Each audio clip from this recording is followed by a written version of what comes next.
Okay, first of all, I'm going to apologize because this is kind of a long video, but I want you guys to really see this. So when I did speed it up, I only speeded it up 4 times because I feel like if I go too fast, you're going to just color all one solid value. Remember, when I'm saying the word value, I'm talking about darks and lights, shadows and highlights, and this is so important on this. You'll notice in this video that I have the picture right there, and I'm looking at it as much as I would if I were drawing the picture um, from a live model. I'm starting out with the shirt, which is gray. Instead of coloring it gray, I'm using a dark gray, and I'm putting in all of the little shadows I see in every fold and every crease in her shirt. There are a lot. Usually when I ask kids to put in a shadow, they'll just go and put like 2 little lines in and you can barely see them. Be bold on this. More and deeper, darker colors and values are going to be better. So again, I'm putting in the darkest areas, then I take a lighter gray and I'm going to kind of shade over that to give some color to the shirt. And then I think I even go back in after that with the gray, add a little bit more. There's some shadows caused by the rim of the chair, and there's some not just dark areas but some medium values. Okay, now I'm going to start on the hair, and everyone's hair is a little bit different, but I'm going to promise you that no hair, not even black hair, is all one color. In this case, Eden has beautiful blonde hair. I wish I had kind of a wheat color that would be better, but I don't have that many choices in the Prismacolors of the sets that we've bought. So I have a bright yellow, which is fine because I'm going to tone that down with browns. I'm also going to use a little bit of black in there for the deepest, darkest shadows, and even some white. So look for the areas in her hair that have the darkest areas. She has beautiful natural highlights. And then also the highlights, at the very top of her head, you can see that it's really dark. And then there's a little bit of white right on top of that because the light is shining down.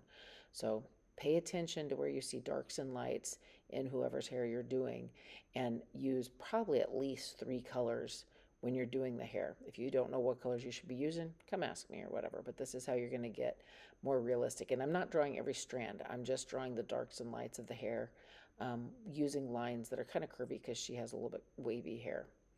Okay, so and then I saw some pieces that were kind of down over her shoulder, and there's even a little bit peeking through in between her arm and her t-shirt. So you'll see me put those in here.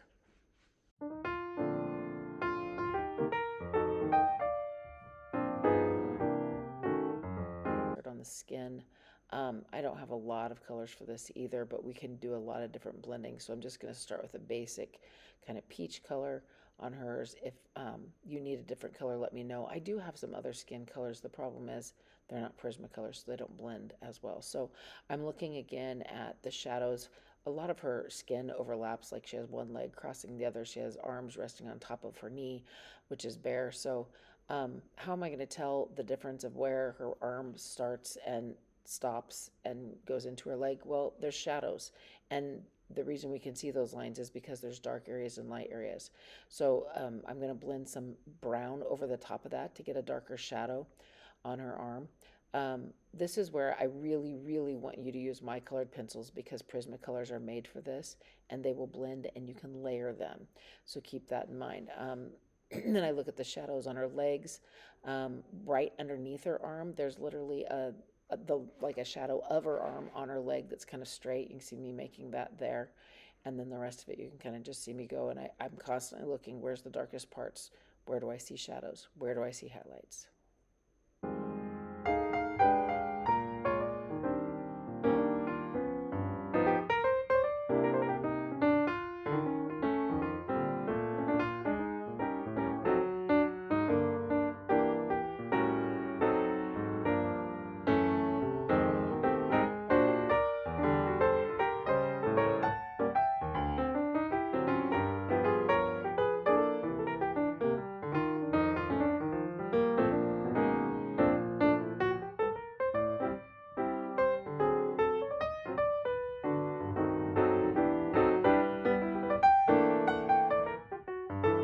On her black shorts, and some of the models were wearing almost all black, which is really hard to see the darks and lights in the shadows. But I promise you, even if they're wearing black, there are darks and lights. You're going to see areas that are black, black, black, and you're going to have areas where the light's shining on it that you can almost leave it white.